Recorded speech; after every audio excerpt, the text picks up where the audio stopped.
Hey For the Wild community. You're about to hear Brontë Velez introduce an excerpt from The Well Prophecy, written by Brontë and recited by Brontë, Yasmin Calderon-Torres, and Liz Kennedy of Led to Life, and Ramalika Imhotep, co-founder and co-convener of the Church of Black Feminist Thought, and accompanied by Jordi Rosales on cello. It was recorded at Led to Life's 2019 Public Alchemy ceremony, where Led to Life gathered community in front of Oakland City Hall to melt guns into metal stars in the shape of constellations above Oscar Grant the night he was murdered in 2009. For the Wild is presenting this excerpt on behalf of Led to Life, with the request that listeners give generously to Brontë and Led to Life. We know so many members of the For the Wild community have been deeply humbled and moved by our episodes with Brontë, and the ways in which they grow prayer and prophecy in the name of Black liberation, revealing how freedom is unbounded and guiding us to relinquish supremacy. In the name of wellness, financial resources given to Led to Life will fund their rapid response work, a summer healing series led by Black healers for the Black community, care packages for mothers whose children have been murdered by the police, ongoing trauma stewardship programs focused on nature connection and expressive art therapy for families who are survivors of police and state violence, and more. You can give in gratitude directly to Brontë through their Venmo at Brontë-Velez, Bronte-Velez, or to Led to Life by visiting leadtolife.org/donate in support of Black life, Black joy, and Black healing.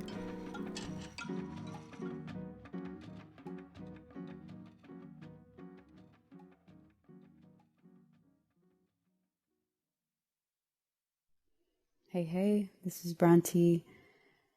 I'm so excited to introduce this piece, The Well Prophecy. For me, writing The Well emerged from reading Mark Anthony Johnson's Wellness in the Black Molecular Future article on Huffington Post, and thinking about a Black feminist study of wellness that is beyond commodified or dominant paradigms of wellness that perpetuate industry, actually perpetuate our unwellness and perpetuate dissonance. So this was about folding into a well, a deep reservoir provided to us ancestrally, provided to Black people ancestrally, that is beyond something that has been given to us. The Led to Life team, the Black femmes and Black non-binary folks on the Led to Life team have been talking about Dr. King's call to be creatively maladjusted to an ill society. And so it's about a maladjusted wellness. And as a queer Black femme who comes from sick and disabled Black people, mad Black people, this offering to be well is about something much deeper than I think we can either think or talk about. It's a fugitive wellness. It's a wellness that comes from a place of radical Black imagination. And what you're about to hear is a recording of Ramalika Imhotep, co-founder and co-convener of the Church of Black Feminist Thought and PhD candidate at UC Berkeley in Black Studies.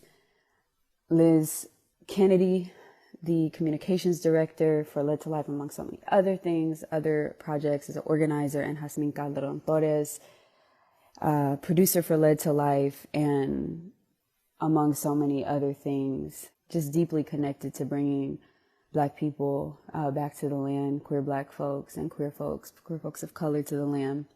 So the four of us convened to recite this prophecy that you're about to hear.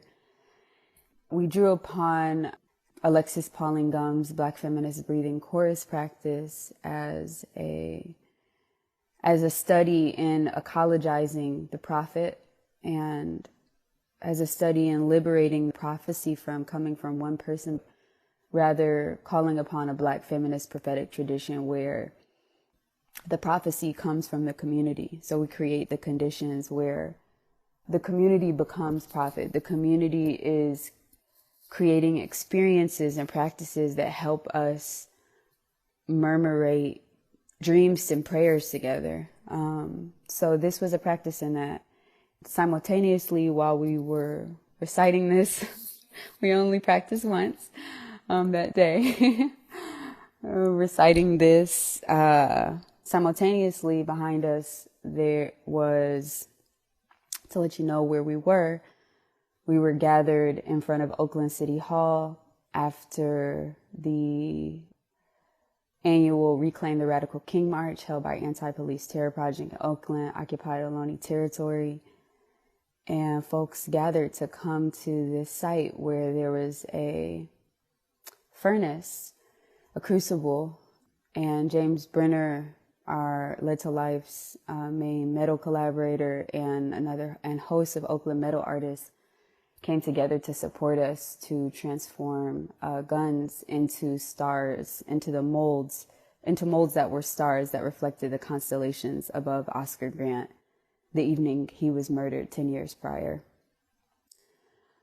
And folks came to cast their prophecies into these stars. And Black mothers joined us who have lost their children to police brutality in Oakland to share their prophecies and their stories and their dreams for a Oakland that was free from violence. The mothers of Celine Tyndall, Priscilla Lavelle Jones, and Deshaun Armstrong were all present, and they shared their prayers and their prophecies and their music, and so many people from around Oakland just showed up to dream into what else might be possible. So I pray that context supports you. Jordi Rosales is on the cello in the music that accompanies the prophecy. And I want to offer a way to listen that Jordi and I just recently held through a workshop with the Emergence Network called Confiagua, Practices in Prophetic Listening. We invited folks to listen to this prophecy first as just themselves and to see what images and themes came up. And then we invited them to listen a second time as an ancestor or a future being in the lineage of Joanna Macy's Work That Reconnects practice. To imagine an ancestor in your line who couldn't imagine what we did was possible, and to what would happen to them to be able to be liberated or healed through hearing this prophecy and this practice, and the way what we were doing in itself was prophesied for us. Or a future being hearing an archive of folks dreaming another way into being. And then we invited people to a third time to listen to it, breathing, praying, grounding each time, and to imagine themselves as the wound of where the mountain or the site of land where the minerals were extracted to create, the elements were extracted to create the guns that we melted, to imagine listening from the site of the wound, or to imagine themselves listening as the fire that was melting the gun that evening. So I invite you into that practice that we held of prophetic listening. And the fourth round was continuing the prophecy. This comes from a brother, Rabbi Nahum's practice, introduced to me by my friend Sarah Bradley from the work of nuns and nuns, to via Rabbi Nahum, to then weave yourself into the prophecy. What other language seeks to come? What other things were unseen or provoked in you from listening to this? And I encourage you to join us in prophetic practice, because we need that insight, that deep dream work right now to fortify our work towards justice. I'm thinking of each of you. I pray this blesses you. Enjoy.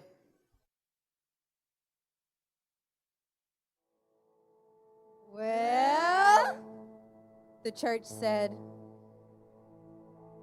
well, we got to be well. Well, a pitted place. Well, a seed. Well, the echo. Well, so deep. Mark says, blackwellness is the most radical act against state violence. And we say, well, we become so well that we are the well, a reservoir of joy, absorbing all light and laughter this skin made of soil can sip on. White's supposed to reflect all light that enters it.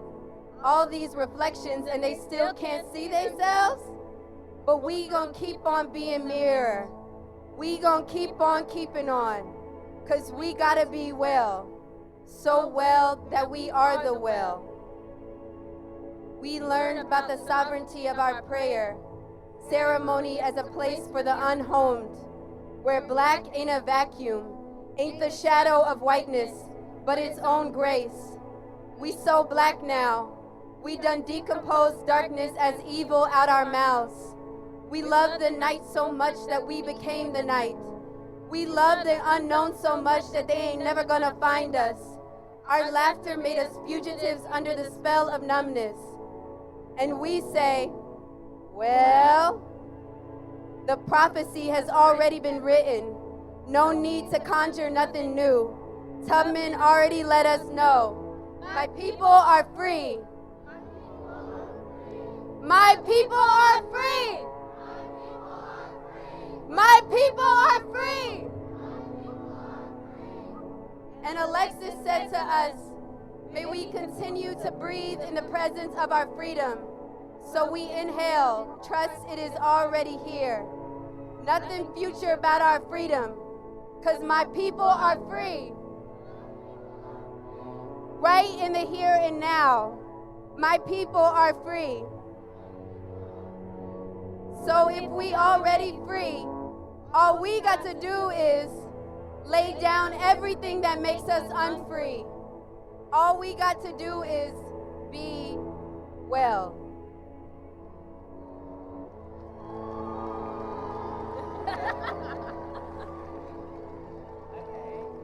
Someday, we let go of all of this. Even this language won't last on our tongues. Now we know too many prayers the shape of freedom. And English never could hold that kind of imagination anyway. We in our bodies and not afraid of them.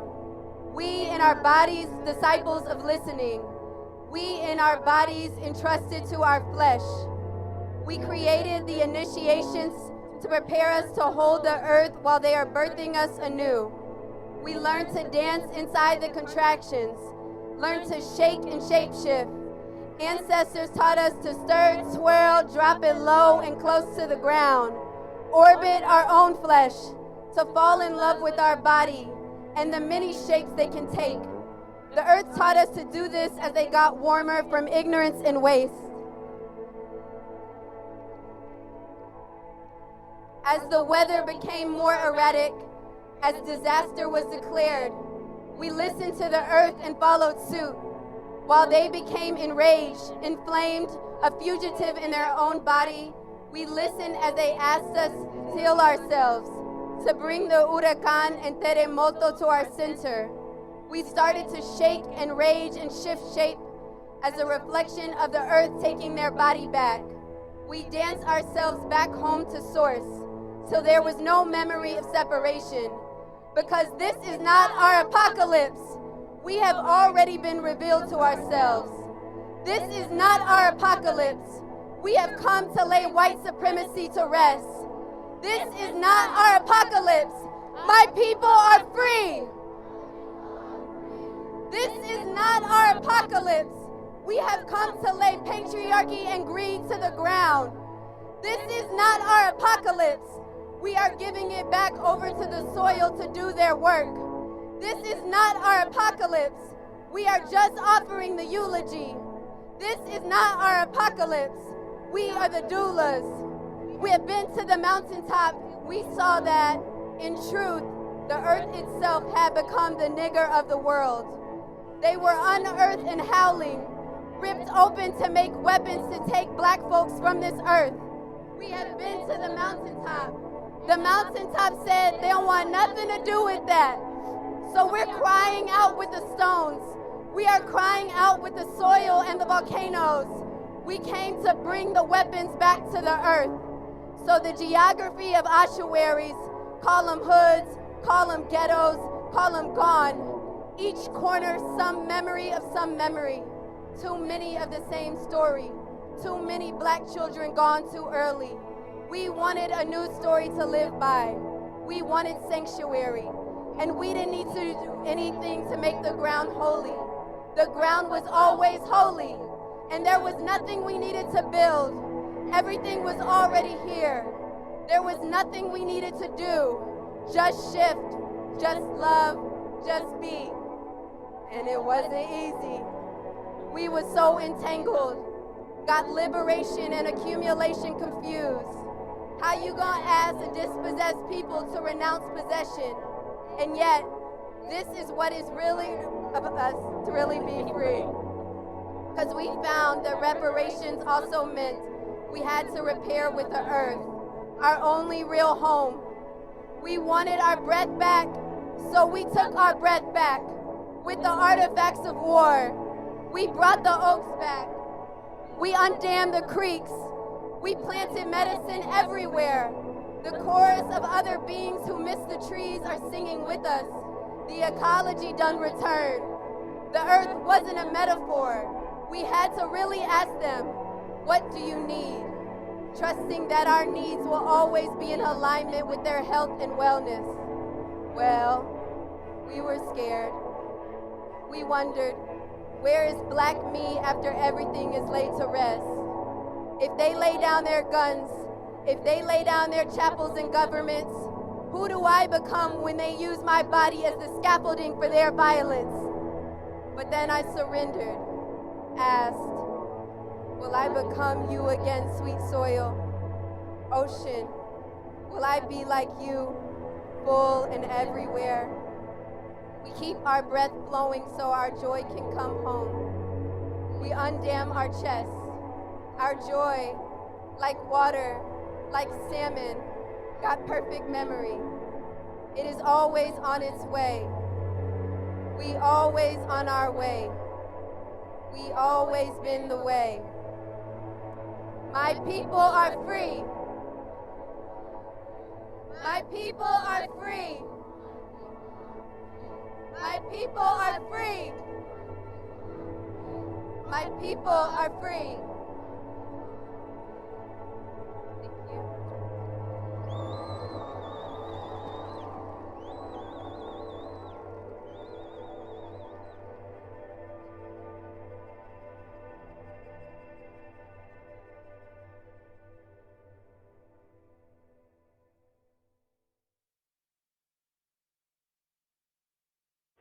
Whew. Thank you so much for listening to our offering. So grateful. If you feel blessed by this work, by this vision, by what it instigates in you, and you have resource privilege, and you want to redistribute to a Black queer-led org who is holding ceremony work, you can redistribute wealth to us. We will gladly receive it and be good stewards of that love offering, of that tithe, of that reparations. If you're a non-Black listener or a white listener, primarily, who has access to resource privilege and wants to see this work and practice be supported, I would both love to receive your the continuation of your prophecies, and I love for you to fulfill the prophecy of reparations. So I think prophetic practice not only means what writing or mantras or prayers or spells might we write or art might we make, but there are tangible things we can do right now. There is the prophetic practice of giving to bail funds. There's the prophetic practice of showing up on the front lines to support the health and wellness and protection of Black people. There's so many ways to show up in the movement ecology right now, and I encourage you to find what is yours to do. Follow our work and who else we share and who else is in our ecology of work. I encourage you to give to Anti-Police Terror Project and Mama's Bailout Fund, the Nat Ministry, and there's so many others. Segorte Land Trust, anybody who's just dreaming another way of being into possible. I encourage you to give to them today. We're not the only ones. We'll share some other visions. But thank you so much for listening. Thank you for your offering, continuing the prophecy and sending us what you heard and what you create. If it's financially supporting us or if it's just finding out ways to get involved with our practice, you can write to us at leadtolife.org. Thank you so much for listening. So grateful for your prayer.